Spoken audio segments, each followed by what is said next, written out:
The Ocean Between Us. Chapter 1. The Orders Beneath the Surface. Episode 1. Beneath the Black Flag. The USS Eclipse was not the newest vessel in the fleet, nor the most powerful, but it carried a secret weapon, Lieutenant Commander Alara Voss. She stood motionless at the center of the control chamber, one hand curled around a mug of bitter brew, the other clenching a folder of classified orders. Her silhouette was etched against the dim glow of monitor lights that blinked like artificial stars. Around her, the murmur of her crew drifted through the recycled air, each person performing the duty with mechanical rhythm. But Alara's thoughts were elsewhere, beneath the surface, far below where light died and myth lived. Her orders were clear: proceed to Trench 9, record sonar readings, and return without engagement. But nothing about Trench 9 was clear. Not its shape, not its origin, not the rumors that followed it through naval briefings like a curse. Some said it was just a deep hole. Others claimed it was an ancient venting system. But the oldest sailors, the ones who spoke only when drunk, whispered of the mouth of the world. Alara didn't believe in ghost stories. She believed in data. Still, the feeling wouldn't leave her. As the submarine surged forward into open water, she folded the orders back into their case and turned to her helmsman. Set course. Depth Tier 4. We're going quiet. The sea swallowed them whole. Episode 2. On Land and Ashes. Far above the ocean's reach, on the blistering sands of Rico Atoll, Captain Cale Rourke wiped sweat from his brow and listened to another lieutenant stumble through a failed communications drill. The outpost, little more than a concrete skeleton surrounded by weaponized fences and half-buried antennas, was isolated, almost forgotten. Once a strategic stronghold, now it was a dumping ground for soldiers too strong-willed or too smart to follow blindly. Cale had earned his reassignment with a mouth that spoke too plainly. But his men respected him. They followed because he fought beside them. He stared at the horizon. Something felt wrong lately. Patrol ships disappeared. Night skies shimmered like oil on water. The sea didn't lap. It pulsed. Then, orders arrived. He was to attend a joint operations summit. The Navy was sending a submarine officer to brief them. Some woman with commendations and a clean record. Her name meant nothing to him. Not yet. Episode 3. The Meeting. The USS Harbinger loomed ahead like a steel mirage, surrounded by mist. As Cale stepped aboard, he adjusted his collar and scanned the deck. Officers stood in tight clusters, their postures sharp, their eyes guarded. And then he saw her. Alara Voss stood before a display, laser pointer in one hand, mouth mid-sentence. Her voice carried over the static hum of tactical chatter. If the seismic patterns continue, we'll lose more than satellites. The tremors correlate with the trench's expansions. Something is moving. Cale stepped closer, studying the woman who spoke of ancient seabeds like they were chessboards. She noticed him. Their eyes locked, first glance, then second, and for a moment, the deck tilted beneath him. Not from the waves. During the briefing, their conversation turned to debate. Cale pressed for evacuation protocol. Alara pushed for further investigation. Sparks flew, not anger, but fire. Later, beneath a steel sky on the observation deck, they stood in silence. Ships passed like ghosts in the mist. You think I'm reckless, she said. I think you're a storm waiting to happen. She smirked, eyes shimmering like the ocean before a cyclone. Episode 4. Into the Deep. Back aboard the Eclipse, Alara stared into the dark. The dive into Trench 9 had begun. The ship groaned as pressure mounted. Sonar echoed out into infinite blackness and came back. Warped. Lieutenant Jin, reading. Hard to say. It's like something's bouncing it back, but with a delay. Not a solid surface. Then what? Jin looked at her. A mirror. The light ahead changed. No currents to stir the particles, but something shifted the shadows. Then it began. The song. Soft at first, like a whisper underwater. Only Alara heard it. She looked around, Certain someone else would speak of it. No one did. Below them, something glowed, blue and green, pulsing slowly. Not machinery, not natural. A ruin, buried in the cliff wall of the trench. Etchings shimmered as though alive. Shapes twisted like serpents and stars. Alara reached out instinctively, placing her hand on the control glass. For a heartbeat, the glass hummed beneath her palm. Episode 5. Shadows on Shore.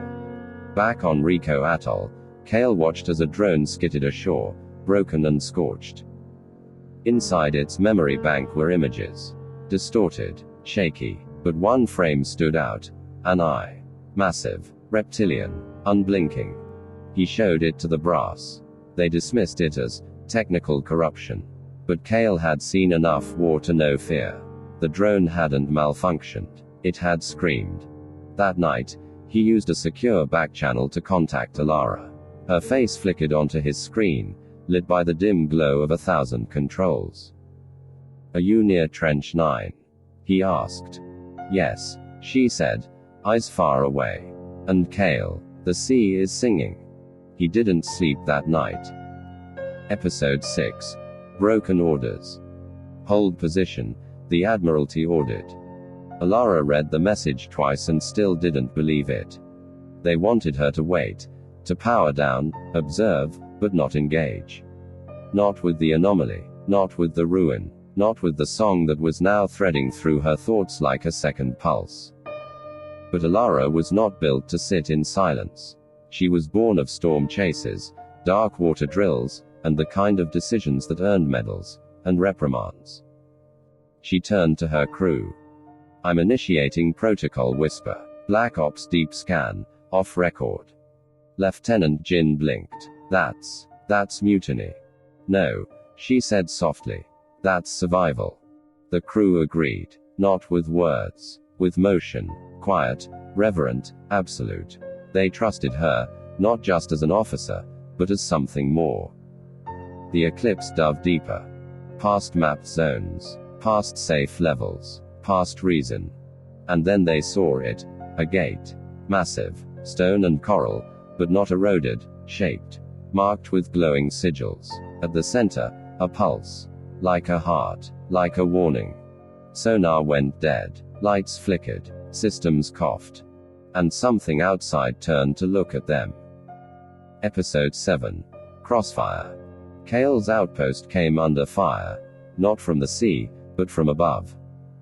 Drones. Unmarked. Silent. Deadly. He led the counterstrike himself, leaping from sandbag to bunker, rallying his soldiers.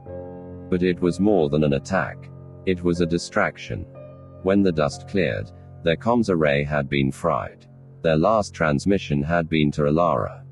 He sat in the wreckage, breathing in smoke and salt. His screen buzzed. Alara's face, pale, lit by candlelight flickering through failing electrical panels. "I think it knows me," she said. "The ruin, the creature, it's showing me things. Hallucinations. Memories, not mine." Kale wanted to scream, to demand she surface, to tell her she was not alone in this madness. Instead, he whispered, "Don't go any deeper." Her reply chilled him. "It's not me going. It's calling." Episode 8. Blue Fire Protocol. A detonation order. Code. Blue Fire. The military believed something massive lay in the trench, possibly hostile. They'd seen sonar pings, intercepted Alara's rogue dive logs. The solution: a bomb. A stealth drone launched from a satellite barge. Payload: Class 8 anti-submersible nuke. Destination: Trench 9. Kale found out too late. He stormed the Naval Command bunker, punching his way past security, shouting her name, shouting reason. "She's down there. She's alive. She's gone rogue," a colonel said coldly.